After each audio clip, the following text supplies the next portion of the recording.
Então, para a aula do dia 11/8, que é o retorno às nossas aulas aí, nós iremos estar fazendo aí uma retomada de conteúdos, que foi justamente aí sobre os fusos horários e sensoriamento remoto.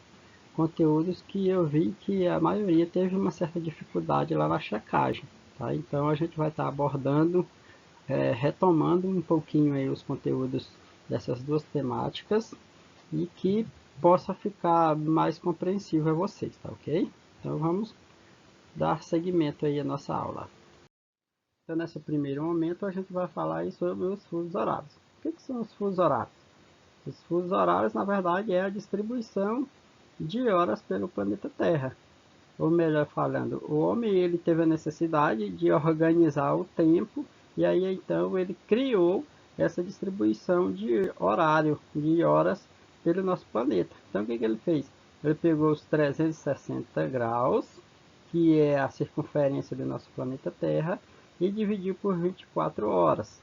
Então essas 24 horas aí, você chegou a 15 graus. Então em uma hora nós temos a distribuição de 15 graus. E a cada 15 graus aí corresponde a uma hora. Então o giro ele completo que o planeta executa possui 360 graus à volta do nosso planeta Terra. Então, como nós tínhamos comentado aí, para a elaboração dos fusos horários, os 360 graus do movimento de rotação, eles foram divididos aí pelas 24 horas, como falamos agora no slide anterior. Então, gastas para a execução completa do mesmo, né? Esse cálculo resultou em 15 horas, que corresponde a uma hora. Então, ou seja, essas 15 horas vai corresponder a uma hora. Então, observando o mapa aí, ó, a gente vê aí ao centro do sentido norte-sul, na vertical, no marco zero aí, que é o meridiano de Greenwich. Então aqui nós vamos ter o zero e à direita nós temos os números somando mais à direita. E à esquerda nós temos menos à esquerda, tá? Então aí, ou que seja, as horas, nesse caso aqui para leste, vai ser somando, vai ser mais. Então se adiciona as horas. Então no caso aí, se você for viajar do Brasil para alguma outra região sentido leste, você vai adiantar o seu relógio.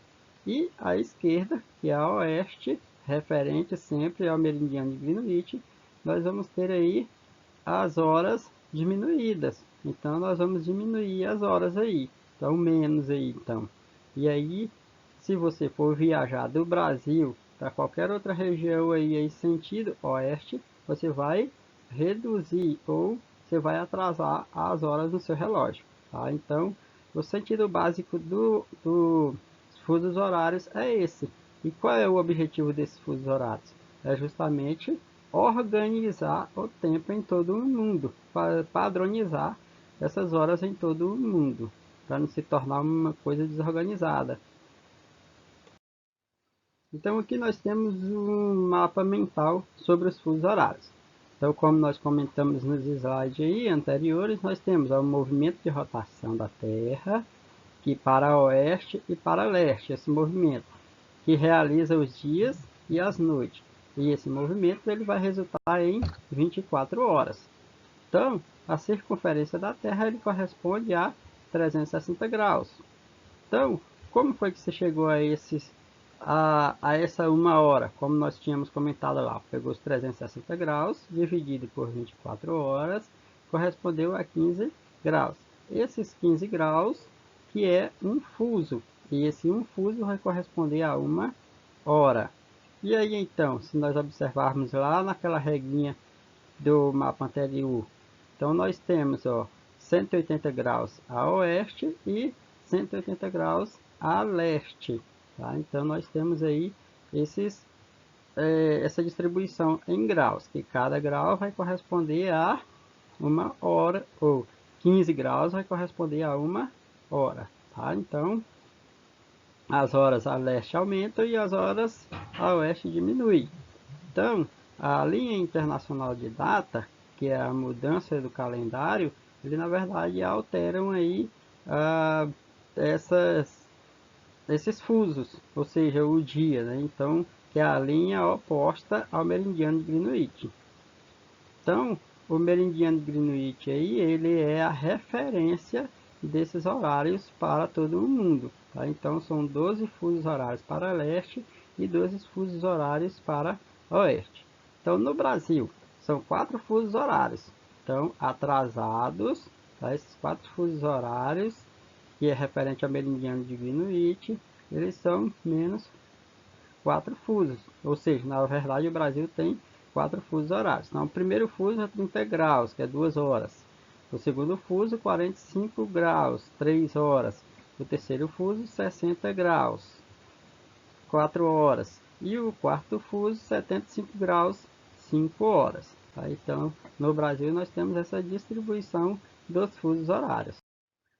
O segundo momento da nossa aula vai ser referente sobre o sensoriamento remoto. Então, através das checagens, observei alguns alunos tiveram alguma dificuldade, uma certa dificuldade na questão aí do entendimento desse sensoriamento remoto. Então, o que é esse sensoriamento remoto? Na verdade, ele é o que? Um conjunto de técnicas e procedimentos tecnológicos que visa a representação e coleta de dados da superfície terrestre, sem a necessidade de um contato direto. Ou melhor dizendo, então é uma série de técnicas que usam os recursos tecnológicos para obter imagens ou fotos da superfície terrestre. E propriamente, como diz aí, não precisa de um contato direto de uma pessoa ir lá e tirar essas fotos. E sim, hoje, se observarmos, é tudo através do sistema tecnológico, ou seja, de um GPS, né? Então, observando essa imagem aí, nós temos a questão aí do satélite, a qual tem a câmera, né? Ele vai estar utilizando a energia solar e propriamente os reflexos dos raios solares para obter essas imagens. E aí então ele vai enviar essas imagens para uma estação, que é essa estação de recepção, e aí então essas imagens serão tratadas, serão na verdade aperfeiçoadas para a gente ter aquele resultado final, que é a imagem de uma determinada superfície. Então, por exemplo, o GPS lá do seu aparelho celular, ele utiliza esses recursos tecnológicos. Então, graças a esses recursos, nós temos aí esses mapinhas para a gente nos orientar sobre a nossa localização, sobre a busca de um determinado endereço, uma determinada rota. E aí então a gente vai utilizar esses recursos.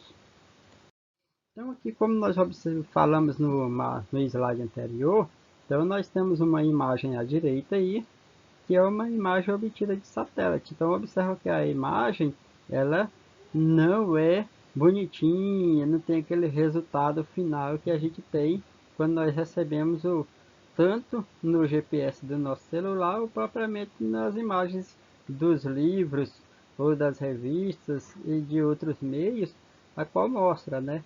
Então nós temos aí uma imagem propriamente bruta e aí depois ela é tratada, dá suas certas cores para fazer suas identificações. Então, pode-se dizer que o sensoriamento remoto ele surgiu logo após a invenção da máquina fotográfica, quando se tornou possível o registro de imagem a partir do céu. Ou seja, antigamente se fazia muito a questão aí da, da produção das imagens da superfície terrestre sobre as fotos aéreas, que é as fotos tiradas através de aviões. Você fazia o mapeamento de uma determinada região.